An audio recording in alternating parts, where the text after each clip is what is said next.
The storm outside passed slowly, its presence lingering in the restless sway of the sea and the distant rumble of thunder. The fire had burned low again, casting a soft orange glow across the room. Louis sat still, the pile of letters now a small tower of memory before him. He reached for the next envelope, the edges smooth, almost untouched.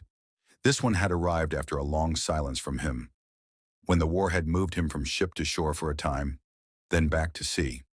March 26, 1942. He opened it slowly, carefully, like reopening a wound that no longer bled, but still ached. Dear Louis, you didn't write back. That's all right. I wasn't expecting it, truly. I just wanted you to know. I'll keep writing anyway. It's been quiet here. The kind of quiet that seeps into your bones. Sometimes I sit with a cup of tea and pretend you're on the other side of the table. I don't know much about the places you've been, the things you've seen. I imagine them sometimes. Dark waters, narrow bunks, sky like iron. But I hope, even for a moment, you find stars. The world feels heavy lately. News of more ships lost, more boys not coming home. The women at the Red Cross canteen speak in hushed voices now. We all carry silence in different ways. I carry mine here, in ink and paper. Yours always, Clara. Louis ran his fingers over the words. There had been so many days when he'd wanted to write.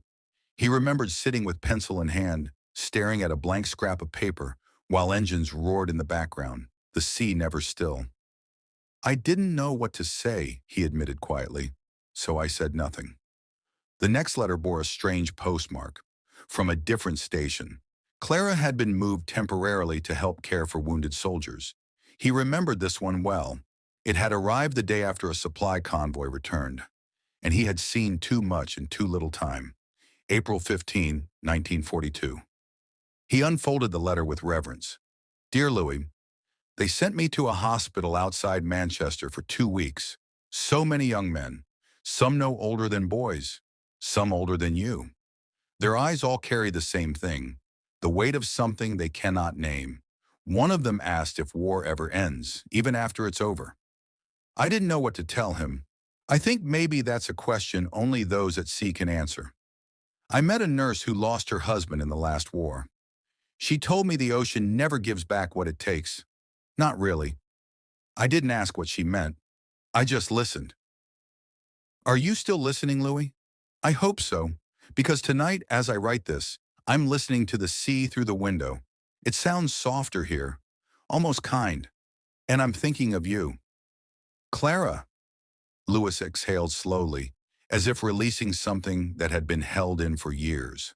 He remembered that hospital, not the one Clara visited, but one like it, where he had carried men whose names he never knew, where he had sat beside a friend, watching him slip beneath sleep and never surface again. I wanted to write to her then, he whispered, but I had no words, just salt and silence. The letters were piling now, a trail of paper breadcrumbs through a war-torn forest of memory. But each one felt like a light, small, steady, defiant. He looked out the window. The sky had cleared. The moon was rising, casting a path of silver over the dark water. Somewhere out there he had once drifted, guided only by stars and the voice of a woman he had never met. Not truly, not yet. And yet he had known her more deeply than many who had stood beside him.